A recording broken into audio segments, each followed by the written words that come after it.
ഈ വണ്ടിയുടെ മനസ്സിലായി കാണല്ലോ എവിടെയാന്നുള്ളത്. യെസ്, നമ്മുടെ പാലക്കാട് തന്നെയാണ്. അപ്പൊ നല്ല ബിരിയാണി കഴിക്കണം, അതാ പരിപാടി. പാലക്കാട് മാത്രം സ്വന്തമായിട്ട് ബിരിയാണി ഉണ്ടല്ലോ, നമ്മുടെ റാവുത്തർ ബിരിയാണി. അതിന് പറ്റിയൊരു കട, എല്ലാ കടകളും പറയാം. കമാൺ.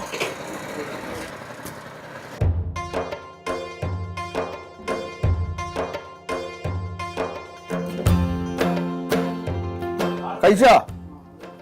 എന്ത് കഴിച്ചു? ദോശയോ? ഉച്ചയ്ക്കോ? ബിരിയാണി വേണ്ടേ? ബിരിയാണി കഴിക്കില്ല.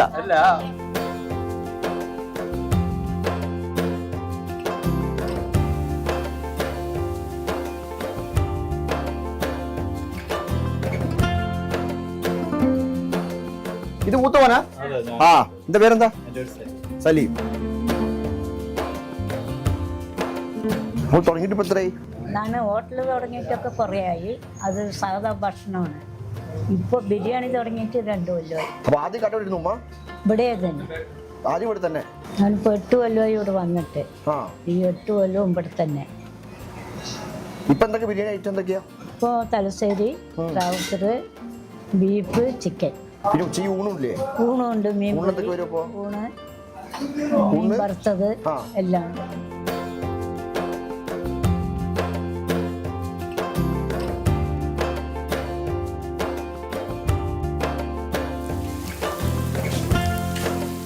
കാലിന് വയ്യേ? ഞാൻ ചെറുതായി വീണു മോനെ. അയ്യോ, എപ്പോ? ഇപ്പോഴല്ല, ഇപ്പൊ അന്നേക്ക് 15 ദിവസമായി. നമ്മൾ ഉച്ച കഴിഞ്ഞാൽ അടക്കില്ലേ ഇപ്പൊ കട? ഇവിടെ തന്നെ താമസം. അടക്കുകയേ ഇല്ല, കഴിയോളം കൊടുക്കും.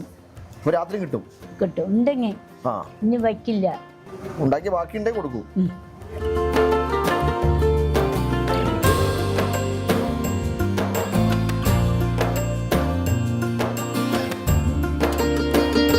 ചോറിന് സൈഡ് വരുന്ന നമുക്ക് തേങ്ങ ഒഴിച്ച മീൻകറി, സാമ്പാർ, രസം, മോര്, 2 കൂട്ടാൻ, പിന്നെ പപ്പടം.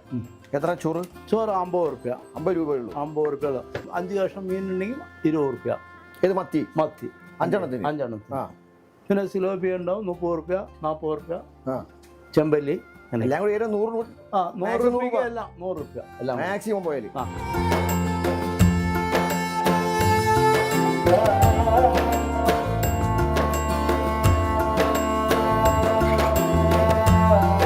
പിന്നെ ബിരിയാണി ആയിട്ട് നമുക്ക് എന്താ? തലശ്ശേരി റാവുത്തറും പിന്നെ തലശ്ശേരി റാവുത്തർ, നെയ്ച്ചോറ്. നെയ്ച്ചോറിന് എന്താ? നെയ്ച്ചോറിന് തന്നെ ചിക്കൻ, ബീഫ് ഫ്രൈയാ? ബീഫ് വരട്ടിയത് 120 റുപ്യ. ഉമ്മന്റെ മോനോ? അല്ല, മൂന്നാമത്തെ. നോർമലി ഇപ്പൊ ബിരിയാണിന്റെ കൂടെ ഫ്രൈ വേറെ സെപ്പറേറ്റ് വരുന്നുണ്ട്, എങ്ങനെയാ? ഇല്ലല്ല, ഇതിപ്പോ നമ്മൾ ഒരു ബിരിയാണി കപ്പിൽ കൊടുക്കണില്ലേ, ഇതിന്റെ കൂടെ 2 ചില്ലി, മുട്ട, 1 ലെഗ് പീസ്. അല്ല, അതിപ്പോ ഈ റൈസിന്റെ കൂടെ 2 കഷ്ണം പീസ് ഉണ്ടാവും. 2 കഷ്ണം. അതിന് പുറമെ ഫ്രൈ വേറെയും കൊടുക്കും. അതിന്റെ കൂടെ തന്നെ ഫ്രൈയും എല്ലാം കൂടി 120 റുപ്യ. അത്രേ ഉള്ളൂ.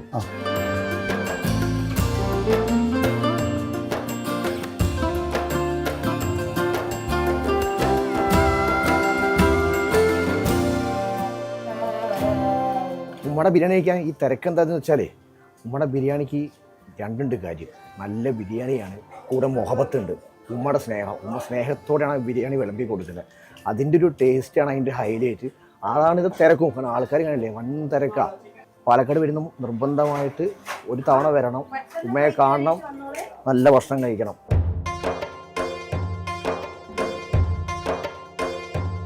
പാലക്കാട് വന്ന് നമ്മൾ റാവുത്തർ ബിരിയാണി കഴിക്കാൻ അങ്ങനെ പോവുക. അതുകൊണ്ട് ചോറ് വേണ്ട തവണ. പിന്നെ ബിരിയാണി തന്നെ ഉണ്ടല്ലേ, എല്ലാ ബിരിയാണിയും സെയിം റേറ്റാണ്. തലശ്ശേരി ബിരിയാണി 120, ഇതും 120. ഓൾറെഡി 3 പീസ് ചിക്കൻ ഓൾറെഡി ഉണ്ടാവും. ഇതിനുള്ള പീസ് ഉണ്ടല്ലേ, ചിക്കൻ ഉണ്ടാവും. അതിന് പുറമെ ഒരു ഫുൾ പീസ് കാലുണ്ടാവും. അതിന് പുറമെ തന്നെ 2 തരം ഗ്രേവി. ബിരിയാണിക്ക് ഒരു കറി കൂട്ടി കഴിക്കുക, പാലക്കാട്ടിന് മാത്രമേ അങ്ങനെ കഴിക്കാറുള്ളൂ. കഴിച്ചാറുണ്ട്. ഇല്ലെങ്കിൽ അത് വേണ്ടെങ്കിൽ ചിക്കൻ കറി അത് പ്രശ്നം. വിത്ത് പീസാട്ടോ, ഇങ്ങനെ വിത്ത് പീസ് ചിക്കൻ കറി ഇത് ഉണ്ടാക്കി വെച്ചിട്ടുണ്ട്. അപ്പോൾ ലേശം അച്ചാറും കൂട്ടി റാവുത്തർ ബിരിയാണി.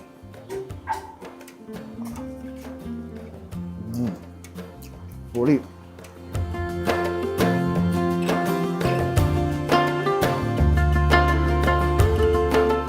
ഇതിപ്പോൾ തലശ്ശേരി ബിരിയാണി.